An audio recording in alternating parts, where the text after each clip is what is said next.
I'm number 268. Well, that's the number they stapled into my ear when I was born on the dairy farm. I don't have a name, but today I'm going to share my story.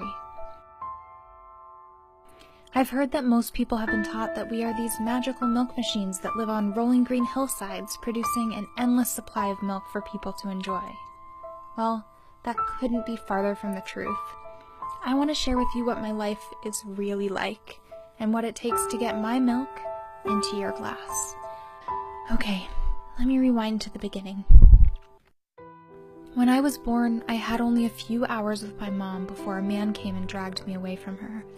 She let out anguished bellows from behind the metal bars that kept her from coming after me, watching in distress as they violently yanked my newborn body away. This is the first thing I experienced in life. Apparently they do this because I'm not allowed to continue drinking my mother's milk, and instead they package it up and they sell it to you.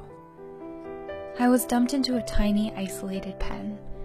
Since I'm not allowed to drink my own mother's milk, they fed me a milk replacement formula, but they only came to feed me twice a day. For the first few months of my life, I was hungry and desperate to suckle most of the time.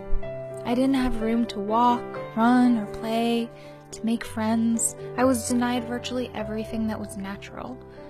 I was standing in my own waste, and I lived like this for 6 months until I reached puberty. As soon as I became fertile, life got much worse.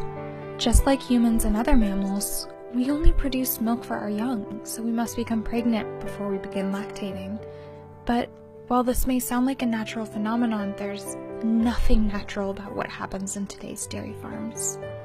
I was put into what they call a rape rack and was forcibly impregnated by a human using artificial insemination. Like so many other females in the dairy industry, I was violated and exploited for my reproductive system.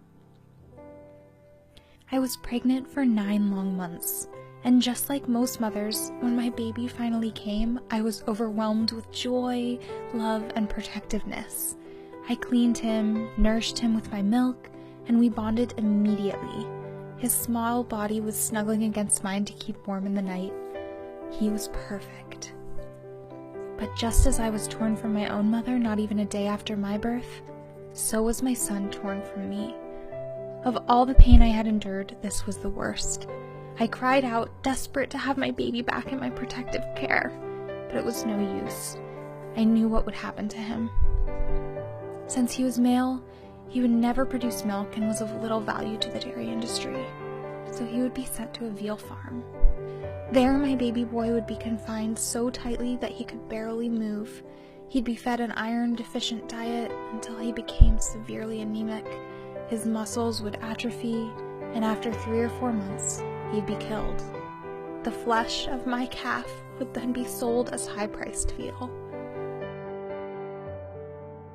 As soon as my baby was taken away, I was hooked up to a mechanical milk machine that pumped the milk from my body, the milk that I made for my calf. I was milked twice a day for an entire year until I had little left to give. By that point, my udder was swollen and infected with something called mastitis. Lots of the cows around me had it, and it was incredibly painful. After that year, the traumatic cycle began all over again. I was again forcibly impregnated, and again suffered the heartbreak of losing another child, and again had to endure months of mechanical milking.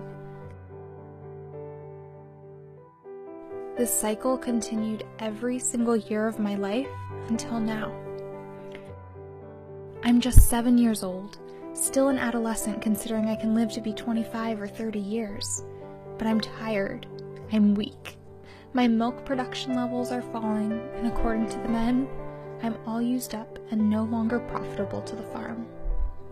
This morning the men loaded me onto a truck with dozens of other cows, and that brings me to now. We're bumping along the road, and I know where I'm headed. When cows are taken away, they never come back. I've heard the men joking about how we'll be sent to slaughter and our bodies will be butchered for meat, most likely for hamburgers. I just want to leave you with one plea. Please, leave our milk for our babies, and stop supporting industries that exploit us from profit.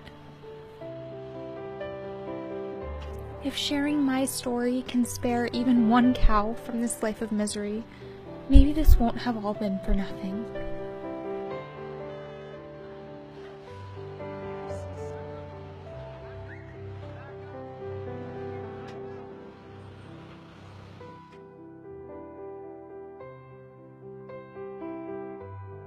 Be a part of creating a kinder world